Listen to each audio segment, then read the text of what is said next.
More than 6 years ago, Yu-Gi-Oh! Legacy of the Duelist Link Evolution launched for Switch, and I loved importing it, helping to build a card database, and its review became my most popular video of all time. Now, Master Duel is the go-to modern Yu-Gi-Oh! Sim, but there has always been a niche that Link Evolution filled and Master Duel never did. That's what we're diving into today. Here is my re-review of Yu-Gi-Oh! Legacy of the Duelist Link Evolution for the Nintendo Switch. To start things off, here's a rundown of Legacy of the Duelist. It is essentially a single-player card simulator. It does have online multiplayer, but it's been long since abandoned for years, with Master Duel's seamless crossplay. In Legacy of the Duelist, there is an expansive story mode, letting you do most duels of the Yu-Gi-Oh! Anime series from the original all the way to Vrains, where Link monsters were introduced. It was a big deal at the time, being the first sim to feature Master Rule 5. It featured over 10,000 cards, caught up with August 2019, and remains that way now, unfortunately not including a lot of more modern cards.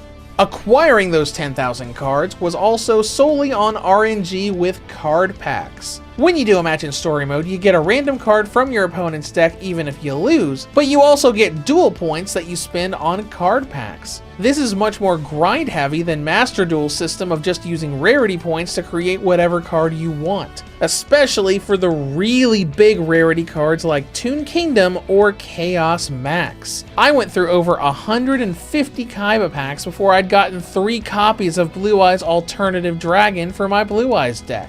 But it's also much easier to get those points. The easy grind loop of Link Evo was that you could go in and immediately surrender in story mode, easily coming out of matches with enough points for at least 1 or 2 pack pulls just by surrendering on turn 1. Sit there for 10 minutes of constantly surrendering against the same match, and boom, you can now pull dozens of packs. That brings up the main question. Why play Link Evolution in 2025 when its card pull is 6 years out of date? There are 2 things that Link Evolution has that even Master Duel does not. The first reason are the Kazuki Takahashi artwork cards. In that set, Takahashi made special artwork for brand new cards, including Blue Eyes Alternative Ultimate Dragon, Red Eyes Alternative Black Dragon, Palladium Oracle Mana, Magician of Black Chaos Max, Exodia the Legendary Defender, and a Neo Kaiser Glider. These cards were never re-released with alternate art and have not been added to Master Duel for reasons unknown, most fans speculating a copyright issue with the artwork.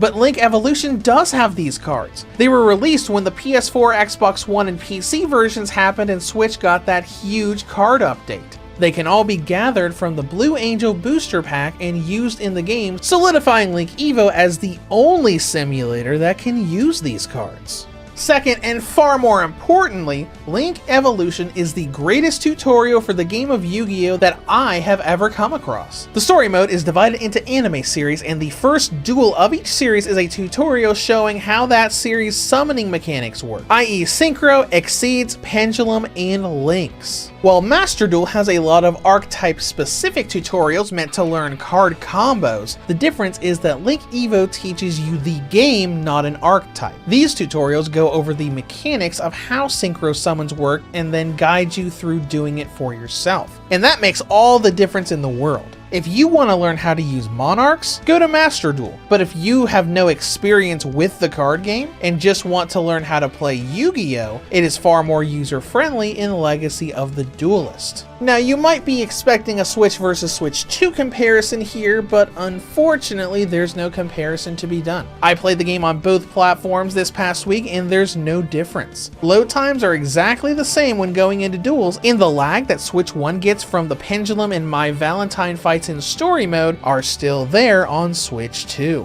So in conclusion, Legacy of the Duelist Link Evo is a dated but still useful Yu-Gi-Oh! Game in the modern day of Master Duel. Now on the downside, it has a much smaller card pool than its successor, and the multiplayer is pretty much a ghost town. But it's the only way to simulate the special Takahashi cards and houses the best tutorial for the game of Yu-Gi-Oh! That I've seen. If you're new to the game and want to learn without bashing your head against the meta Master Duel players, it is a fantastic learning tool. Reviews to go. Yugioh rates Yu-Gi-Oh! Legacy of the Duelist Link Evolution for the Nintendo Switch a 7.5 out of 10. If you'd like more details on the game, check out my original review of Link Evolution. And if you enjoy the content, consider subscribing to the channel. Thank you for watching, and I'll see you in the next one.